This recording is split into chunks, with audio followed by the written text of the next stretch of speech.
I am Joshua, 32 years old, and my own family publicly humiliated me at my mother's birthday dinner, treating me like a worthless charity case while my brother flaunted the wealth I secretly gave him. Before I tell you about how I legally ripped his entire tech empire out from under his feet in a single morning, let me know where you're watching from in the comments. The clinking of heavy crystal glasses, the scraping of silver forks against porcelain plates, and the low, pretentious hum of wealthy people trying to impress each other filled Megano's. It was arguably the most expensive Italian restaurant in the entire city, the kind of place that doesn't put prices on the menu and requires a reservation 6 months in advance. We were there to celebrate my mother's 60th birthday. As was the unspoken tradition in our family, I was seated at the very far end of the long mahogany table. It was the designated blind spot, right next to the swinging wooden doors of the kitchen. Every time a waiter rushed out carrying a tray of steaming pasta, the heavy door would bump against the back of my chair. I didn't complain. I just quietly shifted my water glass closer to the center of the table, so it wouldn't spill onto the pristine white tablecloth. At the absolute head of the table, commanding the room like a king holding court, sat my older brother, Carter. He was wearing a custom-tailored navy suit that hugged his shoulders perfectly, a silk tie, and a watch that probably cost more than what he assumed my entire yearly salary was. His wife, Chloe, sat right next to him. Her fingers were heavily decorated with diamonds that caught the dim restaurant lighting, and she spent most of the evening swirling a glass of deep red wine and looking bored. Mom and Dad sat flanking them on either side, practically glowing with pride every single time Carter opened his mouth. They looked at him the way people look at a winning lottery ticket. So, the Series B funding just officially closed this morning, Carter announced, his voice booming effortlessly over the background jazz music playing softly from the ceiling speakers. $15 million in fresh capital. We are projecting $50 million in revenue by the fourth quarter. The board of directors is absolutely thrilled. We are completely dominating the market share. Dad slammed his heavy hand flat on the table, grinning from ear to ear, his eyes shining with absolute adoration. That is my boy. I always knew you were going to build an empire, Carter. I told everyone at the golf club. I always knew it. Mom reached over, her gold bracelets clinking together, and affectionately patted Carter's cheek. You work so incredibly hard, honey. You deserve every single bit of this success. You are such an inspiration. I took a slow, measured sip of my ice water. The condensation dripped down the side of the glass onto my fingers. I didn't say a single word. I just sat back and watched them perform this familiar play. Then came the dessert menus. A young waiter, looking thoroughly exhausted and overworked, handed the leather-bound booklets out to the table. Mom adjusted her reading glasses, scanning the options, and then casually glanced down the long length of the table at me.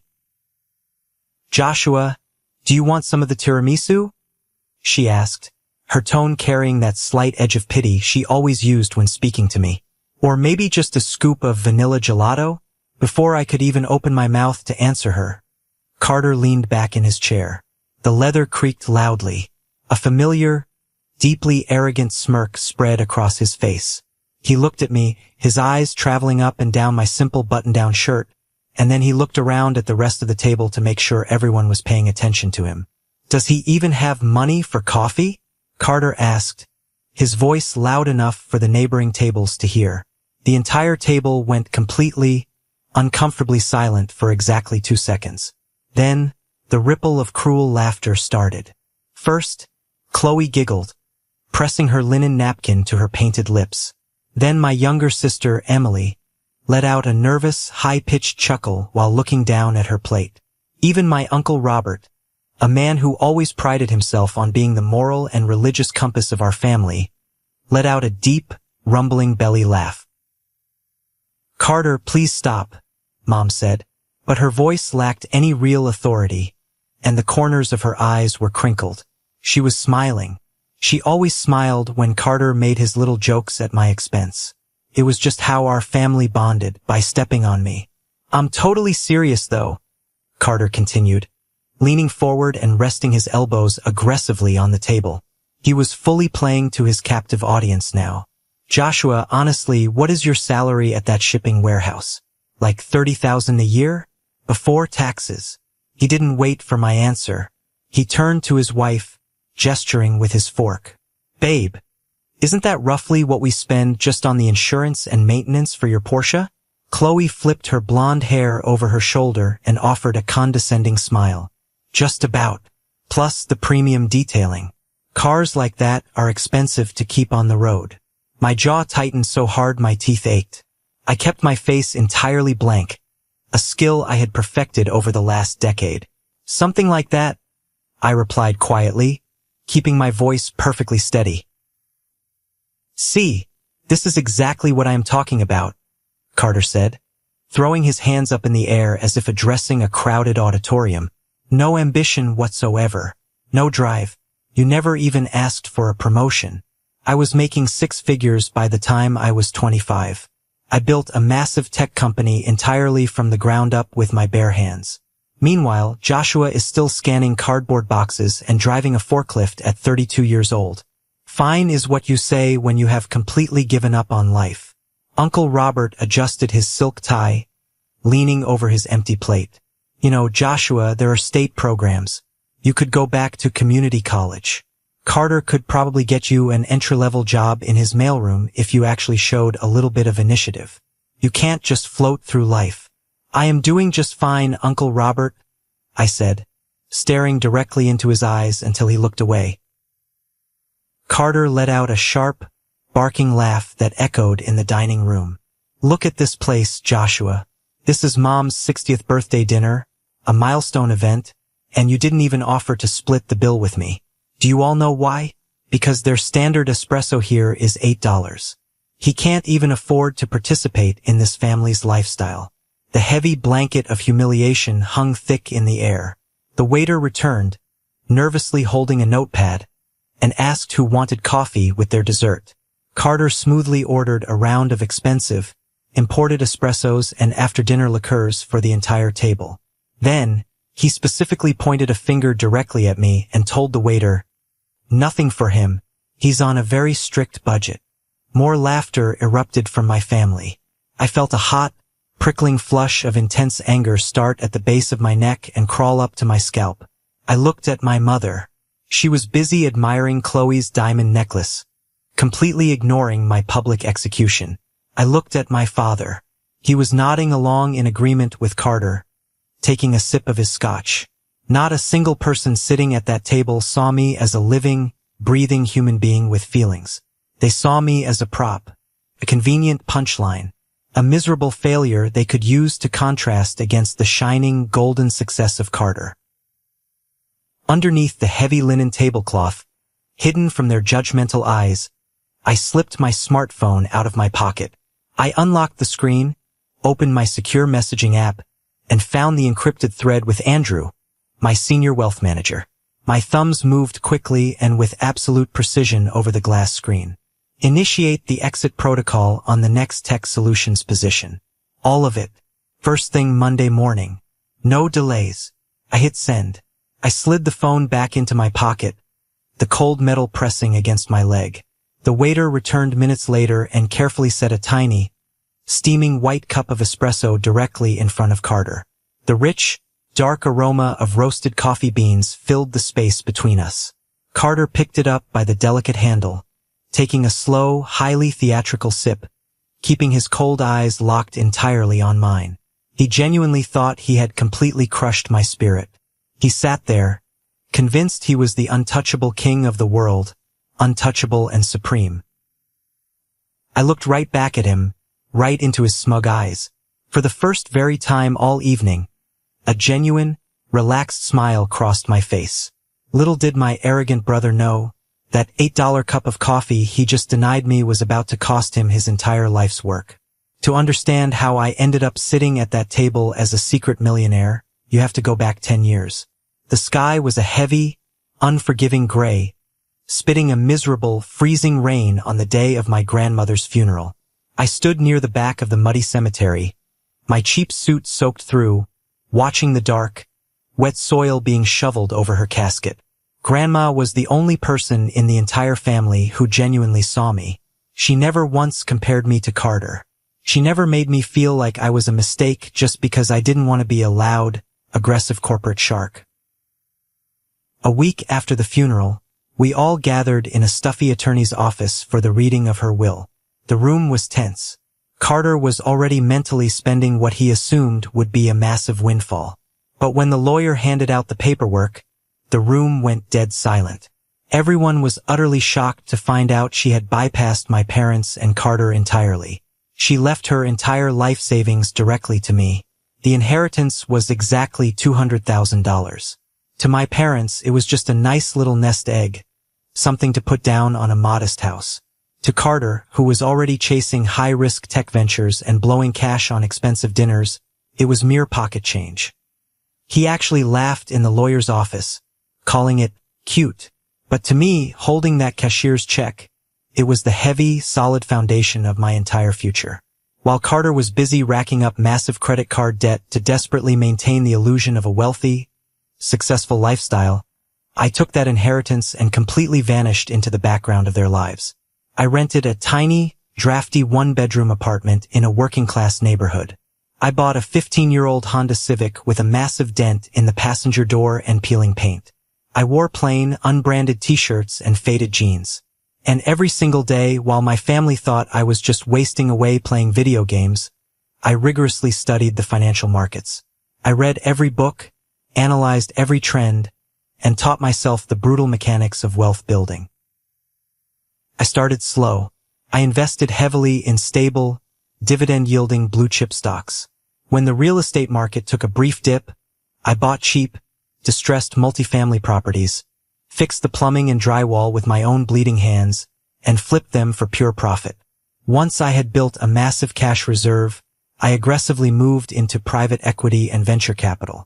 Over a grueling decade, through relentless discipline and calculated, high-leverage moves, I turned that initial $200,000 inheritance into a staggering $80 million diversified portfolio. But I never breathed a single word of this to my family. I knew exactly, with terrifying certainty, what would happen if I did. The dynamic would become highly toxic overnight. Suddenly, Uncle Robert would be knocking on my door, demanding a high-risk loan for his consistently failing hardware store. Emily would cry and demand I instantly pay off her massive student loans and fund her kids' future college fund. Mom and Dad would suddenly expect me to purchase them a beachfront retirement home in Florida. And Carter would manipulate the situation, legally and emotionally, to find a way to make my hard-earned money his money.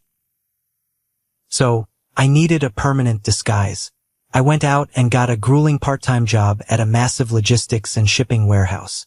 The physical labor was intense, the hours were terrible, and the salary was barely above minimum wage.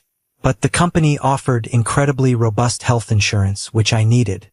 More importantly, it provided the absolute perfect cover story. My family saw the scuffed steel-toed boots, the dirty high-vis vest, and the exhaustion on my face, and they instantly stopped asking questions about my life. They also completely stopped asking for financial favors. It was the perfect, impenetrable shield. This system worked flawlessly until exactly 4 years ago. Carter had just arrogantly quit his comfortable corporate job to start Next Tech Solutions. He had massive, world-changing dreams, a violently inflated ego, and absolutely zero actual capital. For 6 brutal months, he aggressively pitched his cloud-based software to every single venture capital firm in the state. Every single one of them laughed him right out of the boardroom. His product was considered far too niche, his financial projections were labeled pure fantasy by serious analysts, and his founding team had zero track record of success. He was drowning fast. The bank was actively threatening to foreclose on his massive, over-leveraged house. The stress was tearing his life apart, and he was facing a very messy, highly publicized divorce from Chloe if he couldn't rapidly provide the luxurious lifestyle she fiercely demanded. Chloe was already speaking to a lawyer about custody arrangements. I remember sitting in my worn-out, second-hand armchair in my quiet apartment, looking at the dismal financial reports of his failing startup that I had secretly acquired through a private broker.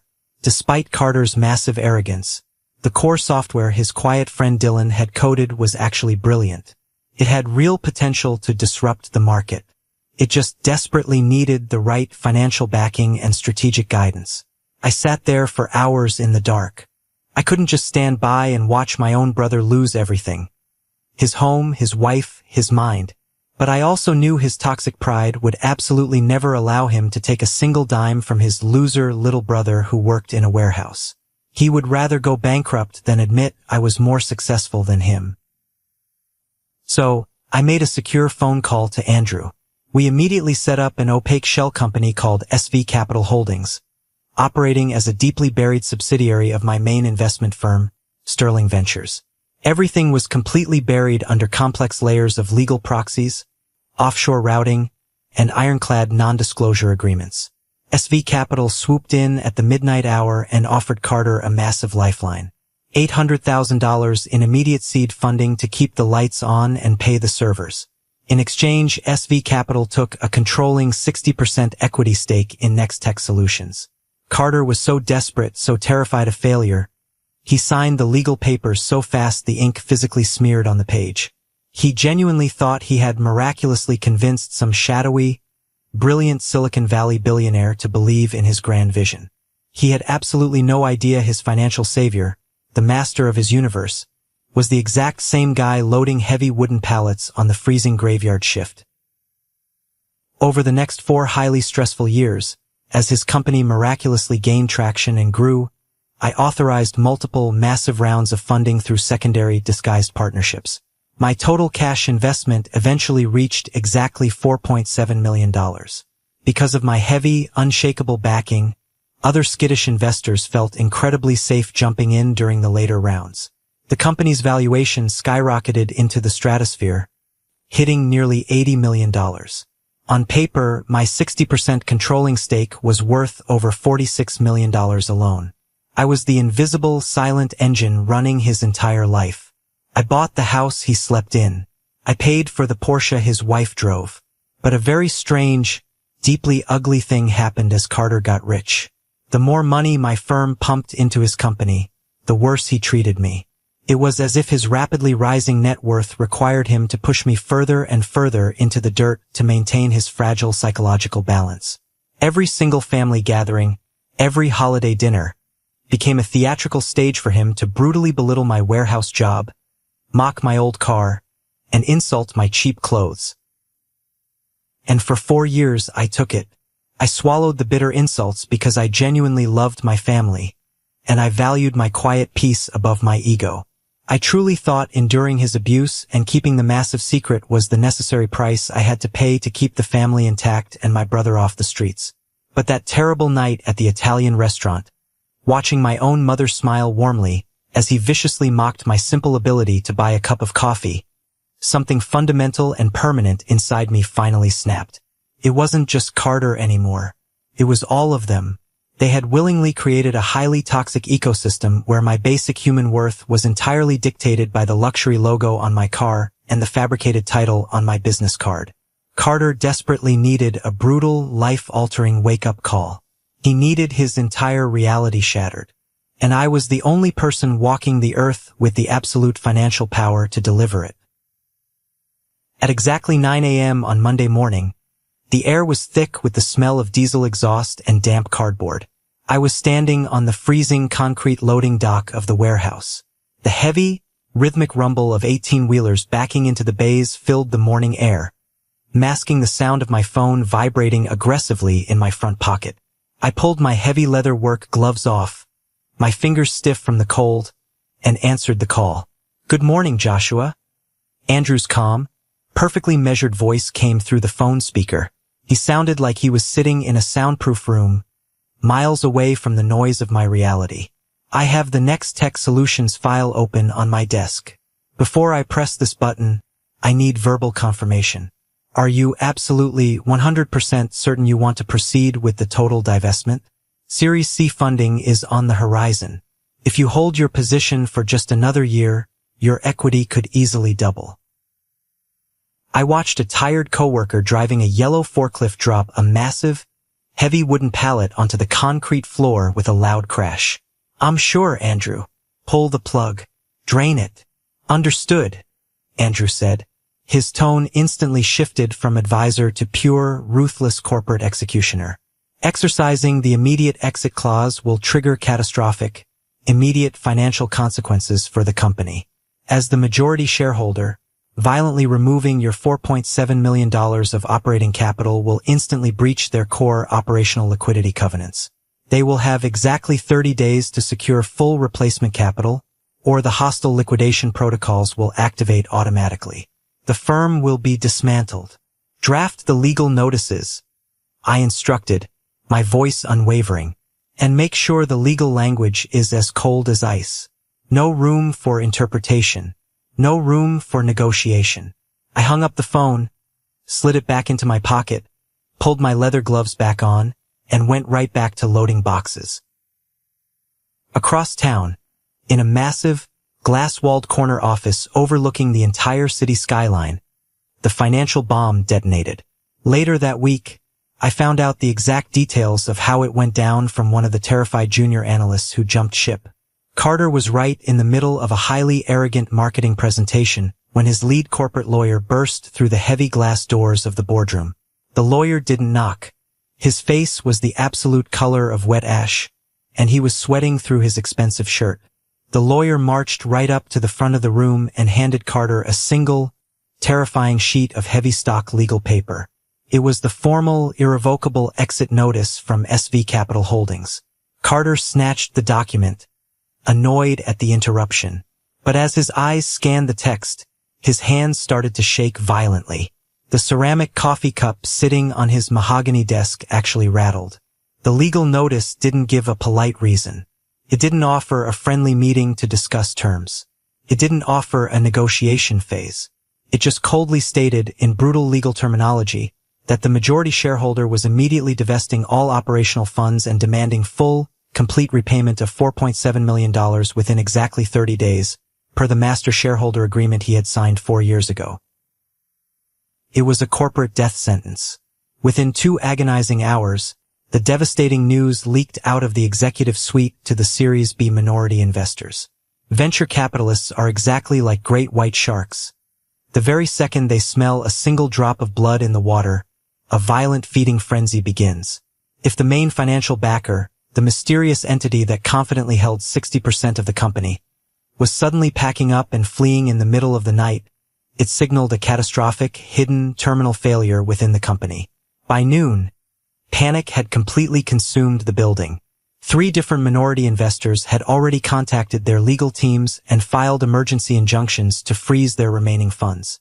Dylan, Carter's brilliant co-founder and lead software engineer, stormed past the receptionist and kicked the door to Carter's office open.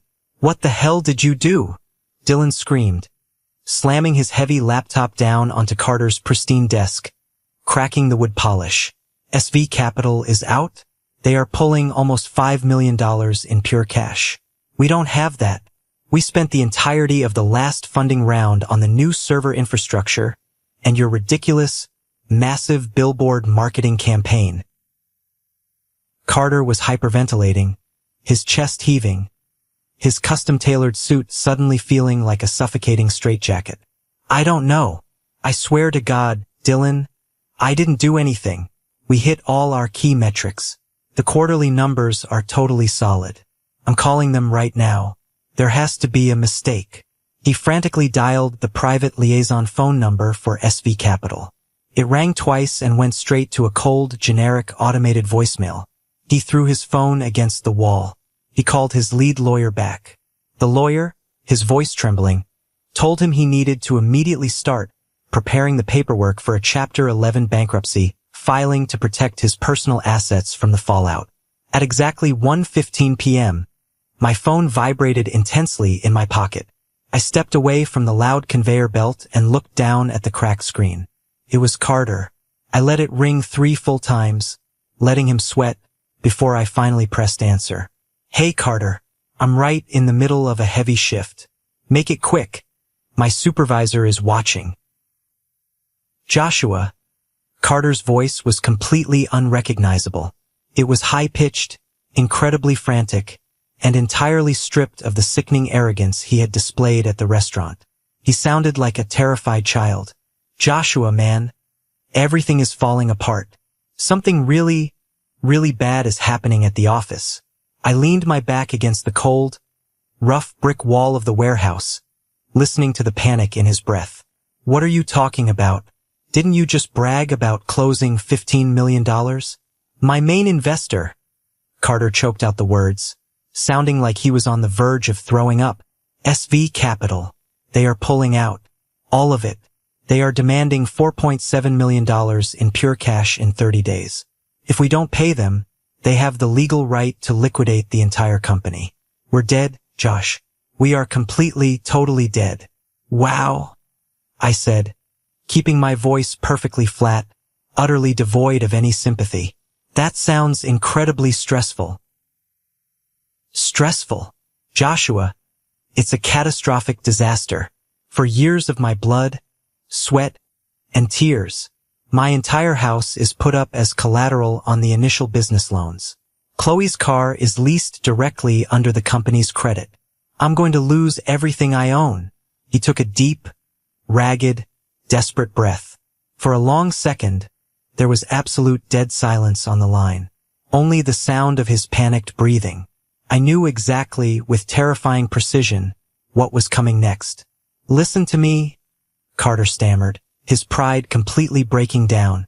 Do you have any savings? Anything at all? I know you don't make much at the warehouse, but maybe you have some secret emergency funds? A few $1,000s? Just to help me cover the basic employee payroll this week while I try to figure this nightmare out. I looked down at the deeply scuffed, dirty steel toe of my cheap work boot. The sheer, breathtaking audacity of the question almost made me laugh out loud.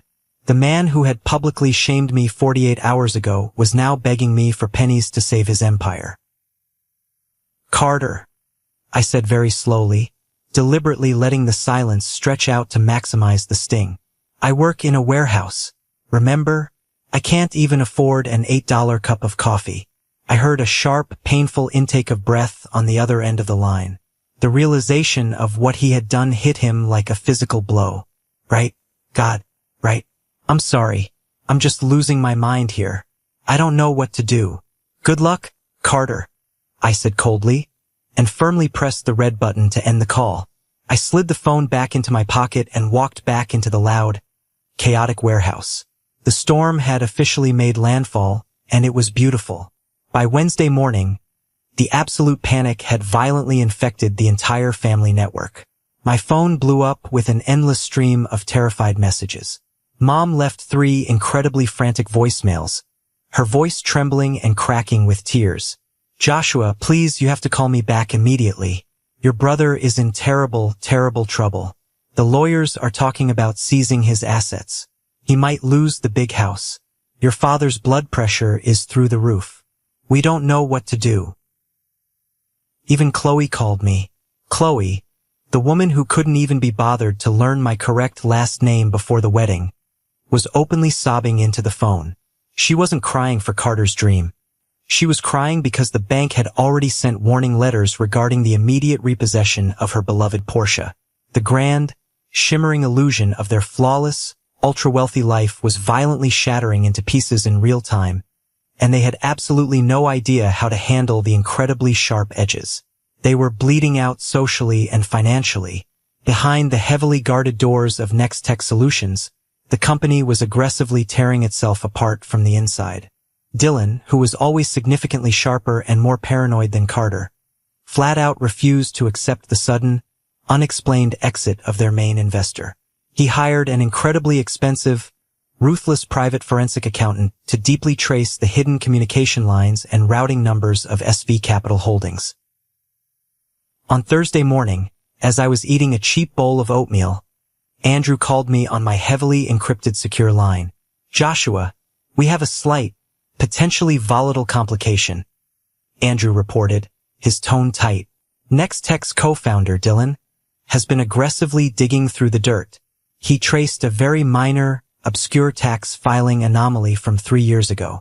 He knows definitively that SV Capital isn't a massive Silicon Valley firm. He traced the specific IP footprint of the initial wire transfers. He knows the money originated from a local private wealth account located right here in your city. Does he have a name? I asked, looking out the smeared window of my small, cramped apartment, watching the morning traffic. No, Andrew assured me quickly. The proxy wall I built is solid iron. But he knows the investor is local. He is currently screaming at Carter in the office, aggressively pushing him to scour his local networks, demanding to know exactly who Carter pissed off in this town. He thinks Carter insulted a local billionaire. I smiled a slow, dark smile. The heavy walls were rapidly closing in on Carter. The deep paranoia would be eating him alive from the inside out. He was probably sitting at his desk, mentally reviewing every single country club interaction, every incredibly arrogant comment he ever made to a local businessman at a charity gala, frantically wondering who was currently, systematically destroying his life. He looked everywhere, but he never, ever once looked down. He never looked at the brother standing in the dirt right beneath his expensive leather shoes. Unable to cope with the mounting pressure, Mom called a mandatory, emergency family meeting for Friday night at her house. It was a crisis summit. Before I left my apartment for my parents' house, I sat at my small, scratched kitchen table with my laptop open. The glow of the screen illuminated the dark room. I typed out a highly secure email to Andrew. Andrew, draft a formal, legally binding buyout offer. Tell Next Tech Solutions that SV Capital is willing to offer a deeply discounted exit. We will accept $3.2 million in cash to walk away clean and release our entire 60% equity stake back to the founding partners. They still have to aggressively find the bridge financing within the remaining 30 days. But this significantly lowers the financial hurdle. Andrew called me back within 2 minutes, his voice laced with confusion. Joshua, respectfully, that is a massive $1.5 million haircut on your initial principal investment. You are giving away money. Why on earth are you offering them a discount when you hold all the cards? Because, I said, my voice hardening into steel, I don't actually want to completely destroy my brother's entire life. I want to utterly destroy his toxic ego. This massive discount is the bait on the hook. If the number remains too high, he just gives up, files for bankruptcy, and plays the eternal victim. If I strategically lower it to 3.2 million, it gives him a tiny, agonizing sliver of hope. It forces him to stand up and fight for his life.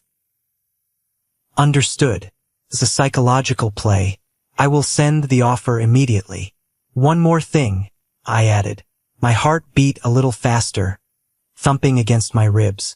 When you send the official term sheet to his lawyers tonight, completely remove the proxy shield. Put my real legal name on the ultimate beneficiary line. Full, unredacted disclosure. Andrew paused. I could hear him taking a breath. Are you absolutely sure, Joshua? Once I press send on that email, the truth is out. There is absolutely no putting the ghost back in the machine. Your life will change. Send it at exactly 8 p.m. I commanded, and closed the laptop. I grabbed my keys, walked out to the dimly lit parking lot, and got into my dusty Honda Civic. The old engine sputtered slightly before finally catching. I gripped the cold, hard plastic of the steering wheel, feeling the worn texture.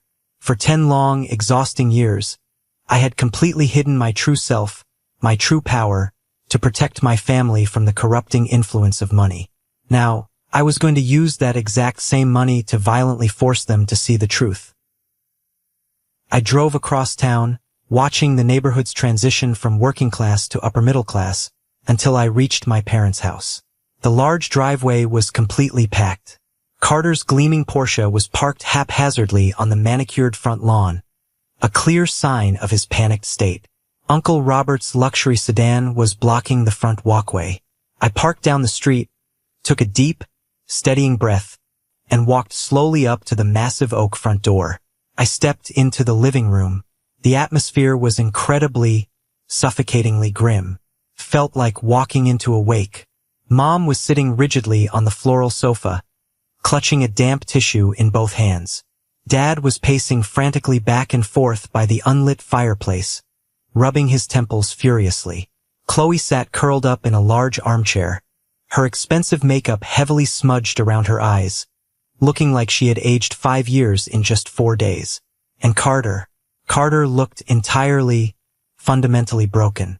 The sharp, tailored suit from the restaurant was gone, replaced by a stained, wrinkled gray hoodie and sweatpants. He was hunched over the glass coffee table, staring blankly at the hardwood floor. His hands were buried deep in his unkempt hair. He looked completely defeated.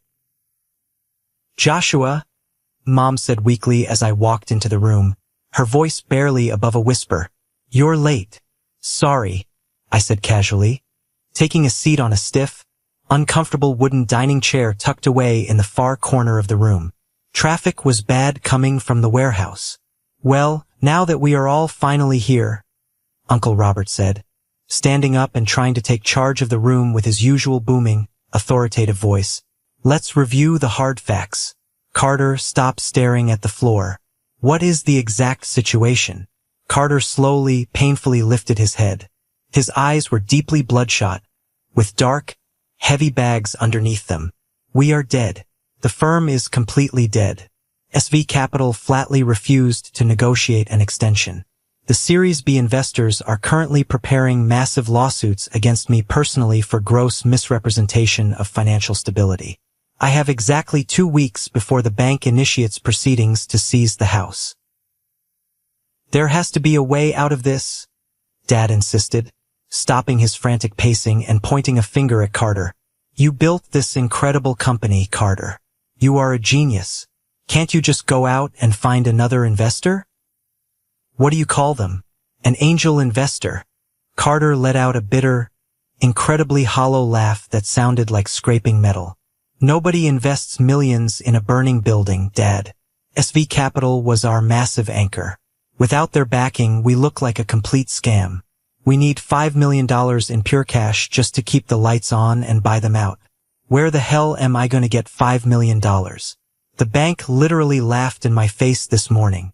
Uncle Robert sighed heavily, crossing his arms and looking directly across the room at me.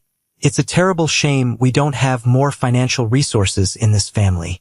If certain people had actually applied themselves in life instead of settling for mediocrity, maybe we could pool our money together to help." I looked right back at him, my face a mask of absolute, unreadable stone. "Are you looking at me, Uncle Robert?" "I'm just saying, Joshua," Robert said, shaking his head with profound disappointment. "Your brother is facing total financial ruin. This is a massive family crisis. And what do you bring to the table? A warehouse salary? You can't even afford to buy him a cup of coffee. You are a completely useless spectator in your own family's tragedy." Chloe sniffled loudly, wiping her nose with the back of her hand. "It's not fair. We worked so incredibly hard for our lifestyle." I slowly checked my cheap digital watch. It was exactly 7:59 p.m. "You're right, Uncle Robert," I said softly, my voice easily cutting through the thick, toxic tension in the room. "I am just a spectator. But sometimes, the spectator has the absolute best view of the game."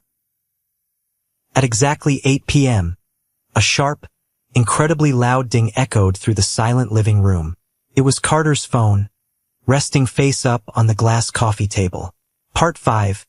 Chow Treo, Su That Bung No. Target.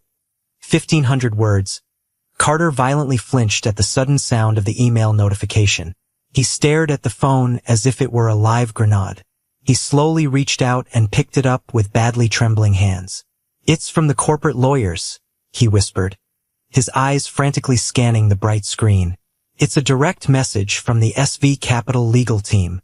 The entire room collectively held its breath. The silence was deafening. Mom leaned forward so far she almost fell off the sofa, her hands clasped tightly together in desperate prayer. Dad completely stopped breathing. Even Chloe sat up perfectly straight, her eyes wide with desperate, animalistic hope. "What does it say?" Dad demanded, his voice cracking with anxiety. "Read it." Carter's eyes darted rapidly back and forth across the screen, reading the dense legal jargon. They are officially offering a discount, a buyout clause. If we can somehow secure $3.2 million in bridge financing within the deadline, They will fully release their 60% equity and walk away clean. They are actually giving us a chance to survive. Oh, thank God Almighty!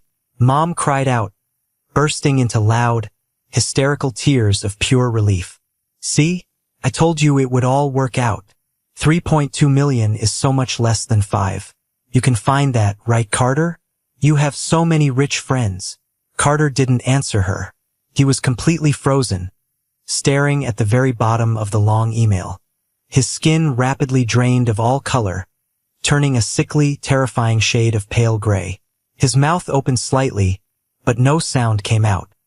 His hands started shaking so violently that the heavy smartphone slipped right through his sweaty fingers and clattered loudly onto the glass coffee table. Carter, Chloe asked, her voice tight with rising panic. What is it? What else does the email say? Why do you look like that? Carter slowly, mechanically lifted his head. He didn't look at his panicked wife. He didn't look at our desperate parents. He looked straight across the room, past the coffee table, directly into my eyes. SV Capital. Carter choked out, his voice barely a raspy whisper. The email. It includes the formal, unredacted legal disclosure of the ultimate beneficial owner. Who is it? Uncle Robert demanded impatiently, stepping forward. Do you know them? Is it someone local? Can we call them to negotiate the price down even further? Carter swallowed hard, a visible lump moving in his throat. A single bead of cold sweat rolled slowly down his temple. He slowly raised a trembling arm and pointed a shaking finger directly at me. It's him. A heavy, utterly suffocating silence dropped over the room like a lead weight. It was so terrifyingly quiet I could actually hear the low hum of the refrigerator running in the kitchen down the hall. What on earth do you mean, it's him? Dad asked, thoroughly confused, looking back and forth between Carter and me. Carter picked up the phone again, his eyes wide with a terrifying, reality-shattering realization. He read the final, bolded line of the legal document aloud, his voice cracking on every syllable. Let it be legally known that SV Capital Holdings is a wholly owned, direct subsidiary of Sterling Ventures. The sole proprietor, chief executive, and ultimate beneficial owner of all held assets is Joshua. Mom let out a nervous, highly inappropriate little laugh. That's a typo. That's a ridiculous mistake. It must be another Joshua. There are millions of Joshuas in the corporate world. It lists his exact home address. Mom, Carter said, his voice breaking into a sob. The crappy apartment on 4th Street. It lists his social security number. It's him. It's our Joshua. Every single head in the room instantly swiveled toward me. I didn't move a single muscle. I didn't break my intense, cold eye contact with Carter. I slowly leaned back in my uncomfortable wooden chair, crossed my arms over my chest, and waited. Joshua, Dad said, his voice loud, demanding, and laced with absolute shock. What the hell is going on here? Tell me right now this is some kind of sick, elaborate joke. It's not a joke, Dad, I said, my voice completely calm, level, and devoid of any emotion. I am the majority shareholder and the supreme financial controller of Next Tech Solutions. Uncle Robert scoffed loudly, throwing his hands up. That is physically impossible. You work in a filthy warehouse. You drive a piece of junk Honda. Where in God's name would you get almost $5 million in pure cash to invest in a tech startup? I got exactly $200,000 from Grandma 10 years ago, I explained, speaking slowly and deliberately so they could process every single word. I didn't immediately blow it on flashy sports cars or oversized, heavily mortgaged houses like some people in this room. I invested it. I compounded it relentlessly. I built a private equity firm. Today, my private portfolio is conservatively worth approximately $80 million. Chloe let out a sharp, choked gasp, covering her mouth with both hands. Her eyes were completely dilated, staring at me as if I had just grown a second head. 80 million, Mom whispered, staring at me like I was a terrifying alien that had just dropped through her ceiling. 4 years ago, I continued, keeping my eyes locked dead on Carter, refusing to let him look away. When you were completely bankrupt, when every single venture firm in Silicon Valley laughed you right out of the room, you were sitting on this exact same sofa, crying like a child. You were going to lose everything. Your house, your car, your wife. So, I set up a secure shell company. I authorized an $800,000 wire transfer. I saved your life. Carter's jaw clenched so tight I thought his teeth would shatter. A thick blue vein pulsed angrily on his forehead. You were my angel investor? This entire time? Every single time I bragged about my brilliant Silicon Valley backers. You were bragging about me? I finished his sentence, my voice dripping with cold satisfaction. The brother you relentlessly mocked for his warehouse salary. The brother you deliberately humiliated at dinner over an $8 cup of coffee. Why didn't you tell us? Dad yelled, his face turning an angry, mottled red. Why would you maliciously hide this from your own flesh and blood? We could have. He suddenly stopped himself, violently cutting off his own sentence as he realized exactly what he was about to say. You could have what, Dad? I challenged, my voice rising slightly, echoing off the walls. Asked me for a massive handout? Expected me to completely fund Emily's lavish lifestyle? Expected me to endlessly bail out Uncle Robert's failing business ventures? I hid it because I knew the exact second you found out I had real money, I would instantly stop being a son, a brother, and a nephew. I would become nothing more than an ATM machine to all of you. I stood up. The wooden chair scraped violently against the hardwood floor. I was no longer the quiet kid in the corner. I owned the room. I was perfectly happy to stay hidden in the shadows, I said, looking around the room at the pale, utterly shocked faces of my family. I was happy to let you play the big shot, untouchable CEO, Carter. I didn't care about the public credit. But you couldn't just be successful and be happy, could you? You had to be exceptionally cruel. You had to use your fabricated wealth as a weapon to make everyone else feel incredibly small. You used my fake poverty to stroke your own massive ego. So you deliberately destroyed my entire company just to teach me a lesson? Carter yelled, tears of absolute rage and profound humiliation springing to his red eyes. You tanked 4 years of my life for petty revenge? I didn't destroy your company, I fired back, my voice commanding the space. I just took my own money back. I realized that my financial investment was heavily funding a monster. I don't invest in CEOs who treat human beings like garbage. It's incredibly bad business, Carter. Carter fell back heavily onto the sofa, burying his face in his hands. He was sobbing openly now, the untouchable golden child, completely broken and exposed. I just formally offered you a buyout at $3.2 million, I said coldly, looking down at him. That is a massive, incredibly generous discount. I am handing you a literal lifeline, Carter. But you are going to have to deeply humble yourself. You are going to have to go out there, admit to everyone that you lost your main backer, and beg for bridge financing. You are going to have to actually work for it, for the first time in your life. This is a moment that changed everything, when I finally regained control of my life. Thank you for your patience in getting this far. You are amazing. Please like the video and leave a comment below to let me know you've been with me. This will not only help more people find this story, but also let me know that my experiences are meaningful to someone. Your support is the biggest motivation for me to continue sharing the rest of this journey. The heavy silence that followed my speech was thicker and more oppressive than anything I had ever experienced in my entire life.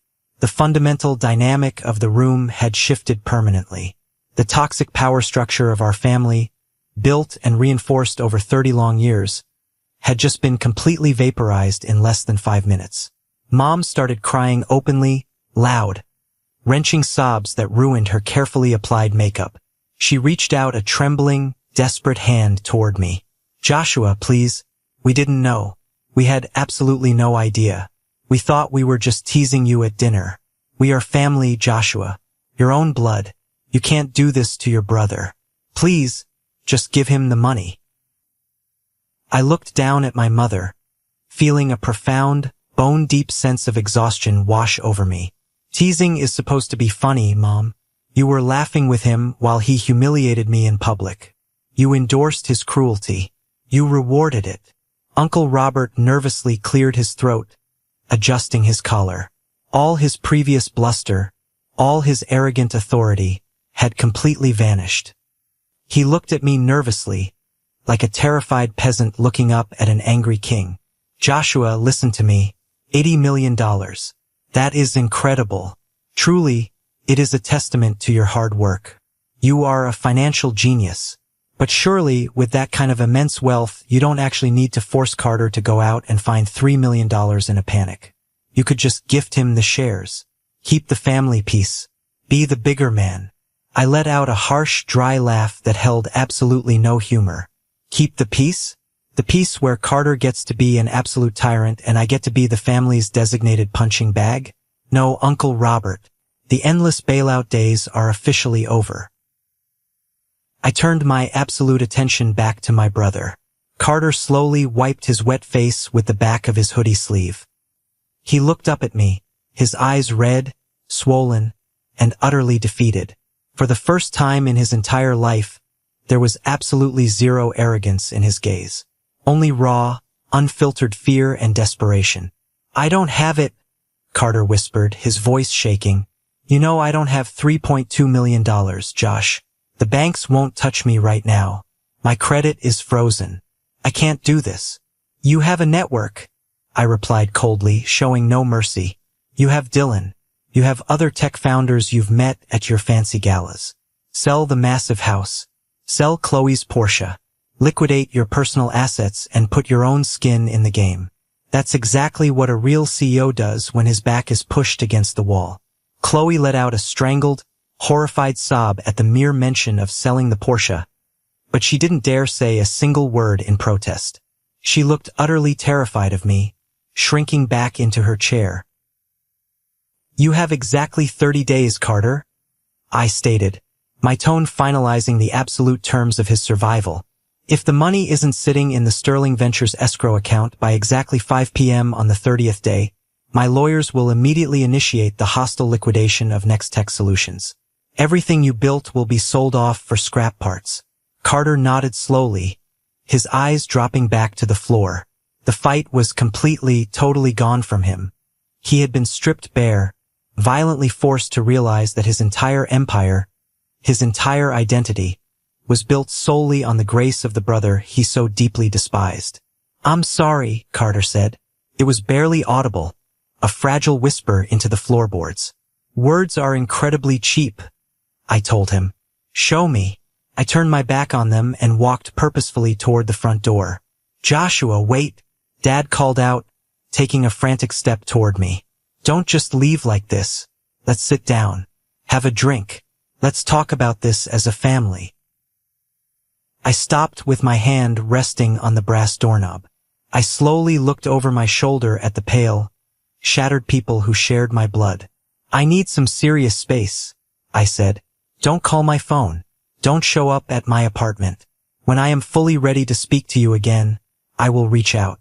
But right now, I have a grueling shift at the warehouse tomorrow morning, and I need to get some sleep. I opened the heavy oak door and walked out into the cool, refreshing night air. I walked purposefully down the long driveway, past Carter's shiny, useless Porsche, and down the dark street to my 15-year-old Honda Civic. I unlocked the heavy door, slid into the worn driver's seat, and slammed the door shut, sealing myself securely in the quiet, safe interior. I gripped the steering wheel tightly. My hands were shaking slightly from the massive adrenaline dump, but my chest felt incredibly, unbelievably lighter than it had in a full decade.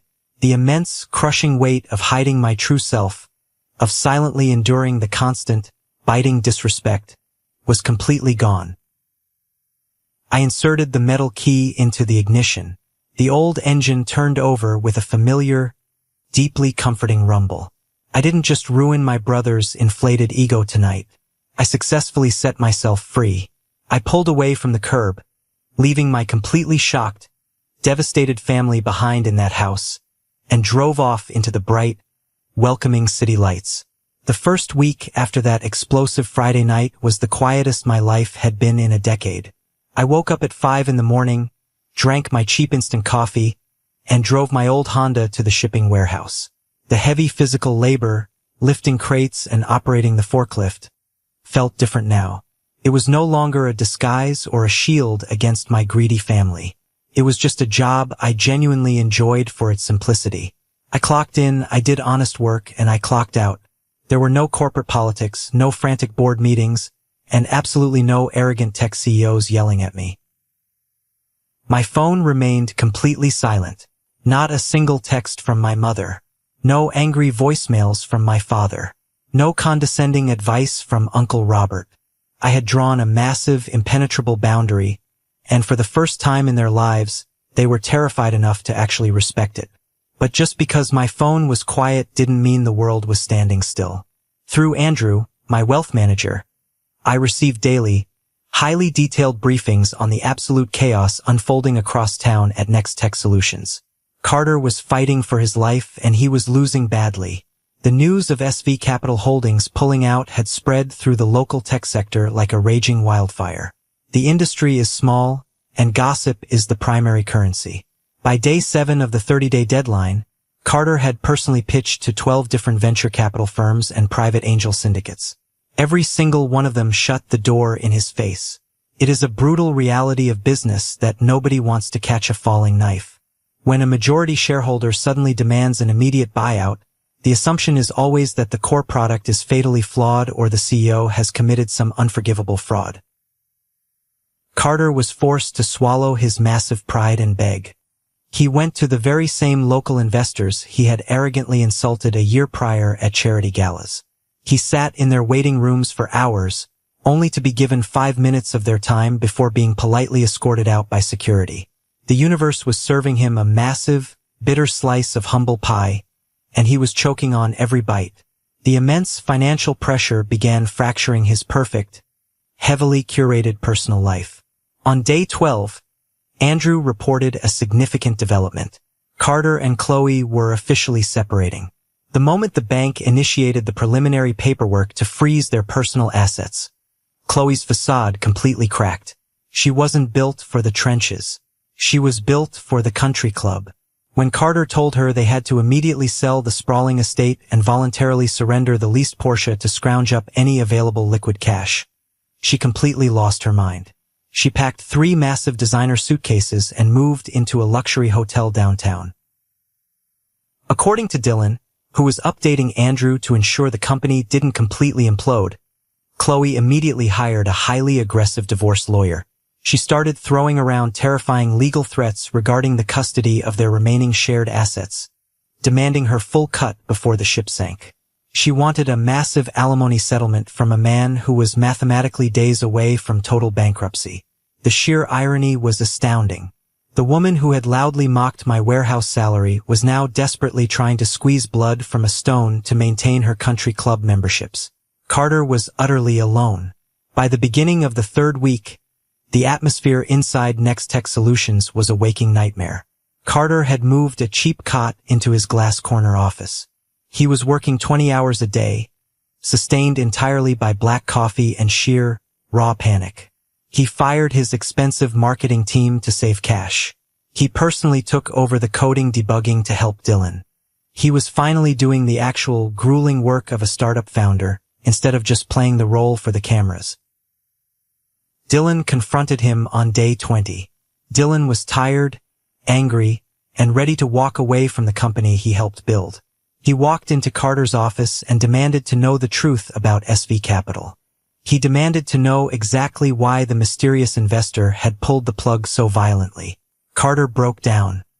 He sat at his desk, buried his face in his hands, and confessed everything to his co-founder. He told Dylan about the restaurant.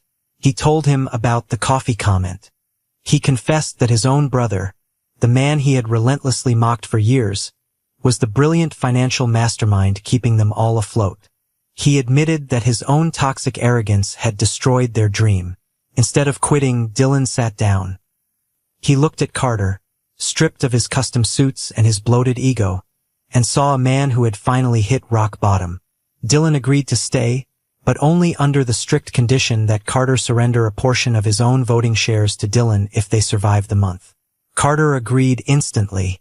The ego was dead. On day 28, exactly 48 hours before my lawyers would legally initiate the hostile liquidation protocols, Carter walked into the downtown offices of Sterling Ventures. He didn't know I owned Sterling. He just knew it was the massive, intimidating parent company of SV Capital Holdings. He had managed to scrape together a desperate consortium of 3 minor local investors who were willing to put up a combined $1 million. Carter had sold his house at a massive loss, liquidated his entire retirement portfolio, and sold every luxury watch he owned. But he was still $500,000 short of the $3.2 million buyout figure I had set. He was going there to beg for a 48-hour extension.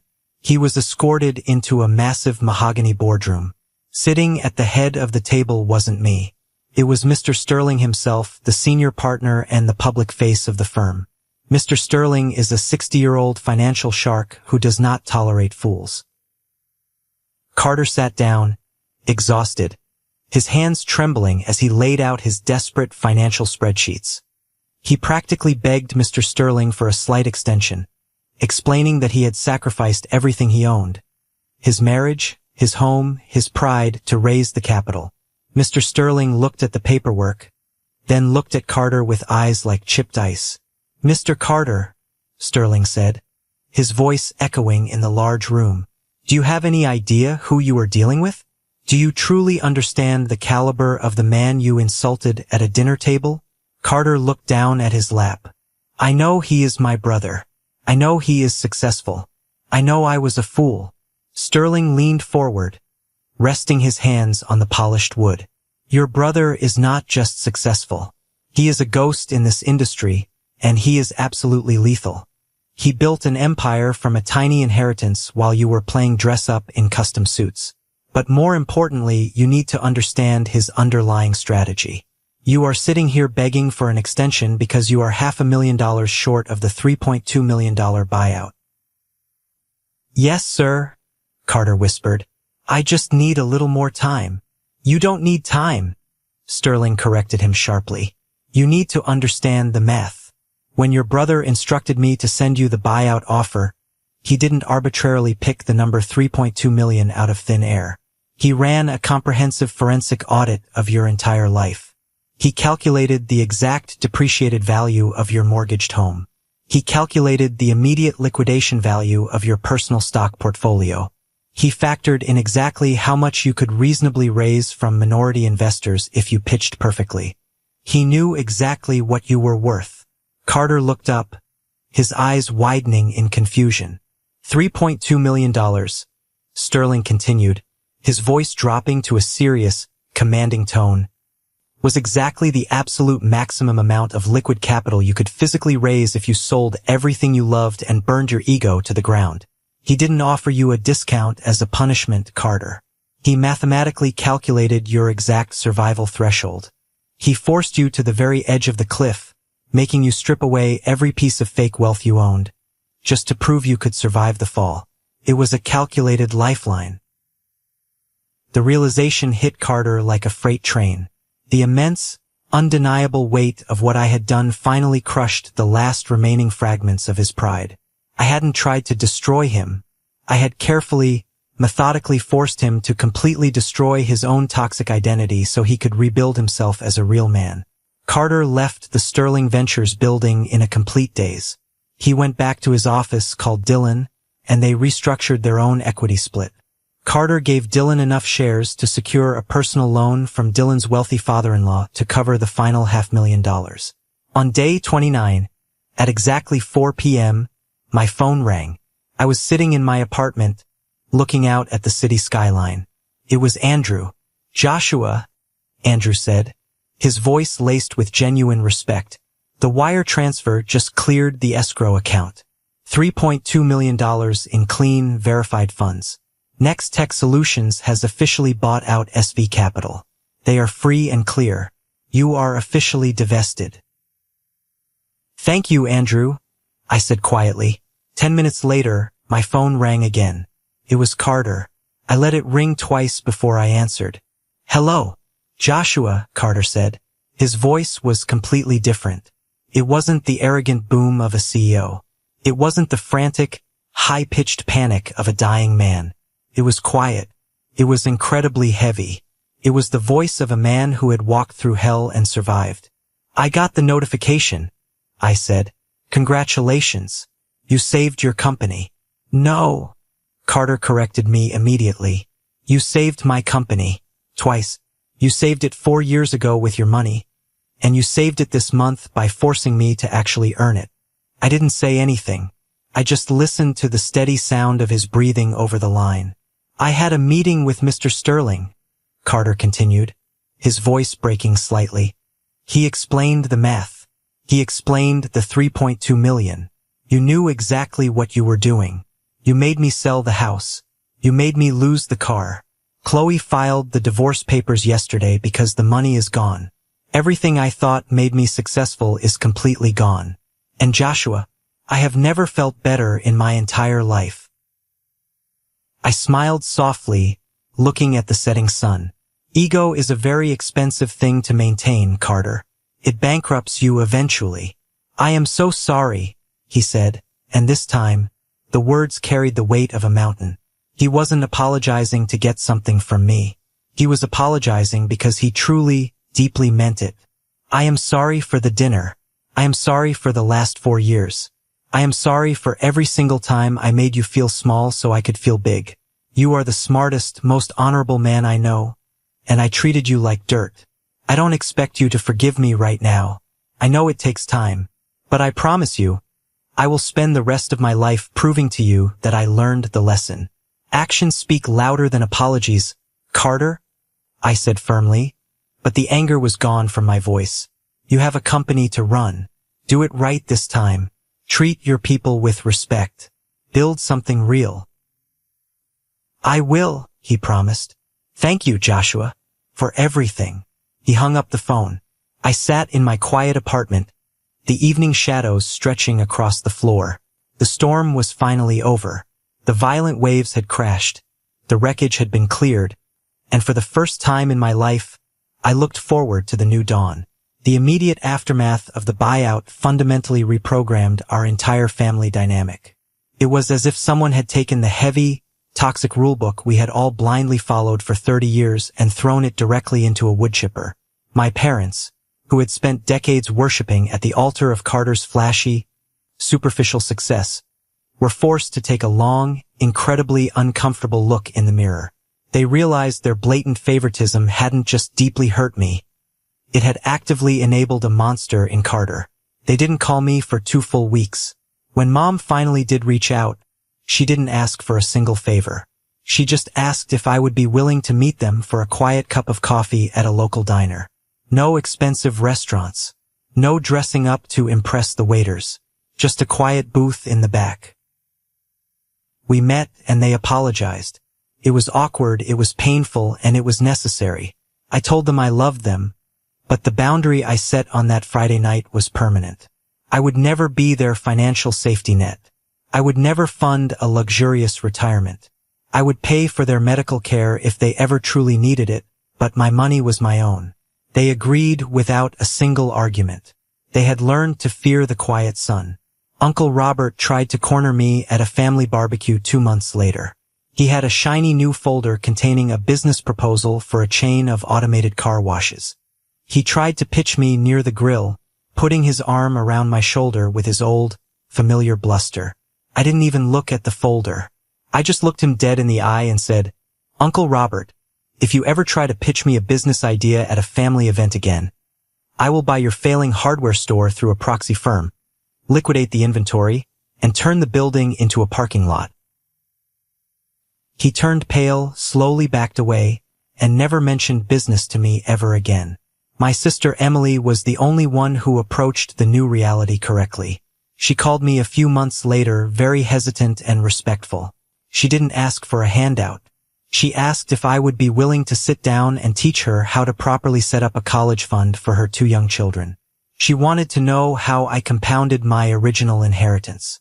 I spent 3 hours with her at my kitchen table, drawing out charts, explaining index funds, and teaching her the brutal discipline of long-term investing. It was the best conversation we had ever had. A full year passed. Next Tech Solutions didn't just survive the crisis. It thrived. Stripped of his massive ego and his toxic wife, Carter became an entirely different leader. He listened to Dylan. He respected his junior employees. He stopped wasting corporate capital on ridiculous marketing stunts and focused entirely on the core software. The industry noticed the radical shift in the company's culture and stability.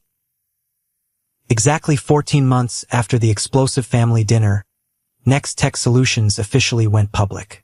It wasn't a world-shattering billion-dollar Silicon Valley IPO.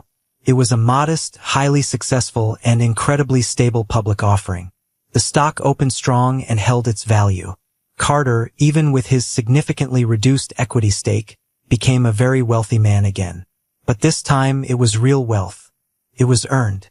It was solid ground, not a fragile house of cards built on my secret money. To celebrate the successful IPO, Carter rented out a private room at a nice, understated steakhouse downtown. He invited the entire founding team, Dylan's family, our parents, Emily, and me. I wore a simple, clean suit. Nothing flashy. I drove my old Honda Civic and parked it between a row of expensive sedans. When I walked into the private room, the atmosphere was genuinely warm. There was no tension. There was no posturing. After the main course was cleared, Carter stood up at the head of the table. He picked up his glass of sparkling water. He had stopped drinking alcohol entirely after the divorce. The room quieted down as he looked around the table. "A year ago," Carter started, his voice steady and calm, "I was a complete fraud. I had a big house, a fast car, and an ego that crushed anyone who got too close. I thought I was a genius who built an empire entirely by himself. I was arrogant, I was cruel, and I was dangerously blind." He looked directly at Mom and Dad. "I want to thank my parents for supporting me, but more importantly, I want to thank them for giving me the brother I have." Carter turned his gaze to me. The entire room shifted their attention to where I sat quietly at the end of the table. "I am standing here today, the CEO of a successful public company, solely because of Joshua," Carter said, his voice thick with genuine emotion. "He didn't just give me the initial seed money to survive when everyone else turned their backs. He gave me the hardest, most painful, and most necessary lesson of my entire life. He completely tore down the fake world I lived in, forcing me to build a real one. He showed me that true wealth isn't what you drive. It's what you can endure when everything is taken away from you." Carter raised his glass high. "To Joshua, the smartest investor I will ever know, the toughest teacher I ever had, and the brother I should have appreciated from the very beginning. To Joshua," the table echoed softly, raising their glasses. I smiled, nodded my head slightly in acknowledgement, and took a sip of my water. It was a good moment. It was a healing moment, but it didn't change who I fundamentally was. The very next morning, my alarm went off at 4:30 a.m. I rolled out of bed, put on my faded jeans, my plain t-shirt, and my scuffed steel-toed boots. I drove my dented Honda through the dark, quiet streets of the city to the logistics warehouse. Just last week, the warehouse manager had pulled me into his cramped office. He offered me a promotion to a regional supervisor position, complete with a bump in salary and a company truck. I politely turned it down. I told him I liked the physical labor on the floor. I liked the absolute simplicity of moving a heavy box from point A to point B. It kept my mind sharp, my body strong, and my ego completely grounded in reality. I clocked in at exactly 5 a.m. Before heading to the loading docks, I stopped at the small coffee cart parked near the employee entrance. The barista, an older guy named Sal, smiled when he saw me. "The usual, Josh?" Sal asked, wiping down the counter. "Yeah, Sal, the usual," I replied. He handed me a large, steaming cup of premium dark roast coffee. Cost exactly $8. I handed him a $10 bill and told him to keep the change. I walked out to the loading bay, feeling the cold morning air hit my face. I took a long, slow sip of the hot coffee. Tasted incredible. Tasted like freedom. Tasted like absolute peace. I looked out at the rising sun painting the city skyline in shades of gold and orange. I had $80 million sitting in heavily diversified, secure accounts. I had an entire family that finally respected me. I had a brother who had learned how to be a real human being. And I had a quiet, simple life that I absolutely loved. Success looks incredibly different for everyone. It took my family a lifetime of mistakes, a brutal financial collapse, and a terrifying reality check to finally learn that lesson. But they learned it, and I was finally free to just be myself. Now, I want to take a moment to speak directly to all of you watching this. The greatest lesson I learned from this entire ordeal isn't about how to make millions of dollars in the stock market, and it certainly isn't about the mechanics of a corporate buyout. The real lesson is about the immense, dangerous illusion of modern success. We live in a world that constantly begs us to judge a book by its incredibly shiny cover. We are taught to respect the man in the custom suit and pity the man in the dirty work boots. But true power, real, unshakable power, is silent. It doesn't need to scream for attention at a birthday dinner. It doesn't need to belittle others to feel tall. True wealth is the absolute freedom to be exactly who you are, without requiring the validation of anyone else around you. My brother almost lost his soul chasing the applause of strangers, and it took losing everything for him to finally find his character. Never let anyone dictate your worth based on your job title or your bank account. And never, ever underestimate the quiet person sitting at the end of the table. I would love to hear your thoughts on this. What was your favorite perspective or the most meaningful takeaway from this story? Let me know down in the comments below. Or, if this story simply resonated with you and you appreciate the lesson, just comment the word good, so I know you were here with me until the very end. Your interaction means the world to me and helps push these important stories out to more people who might need to hear them today. Thank you for watching.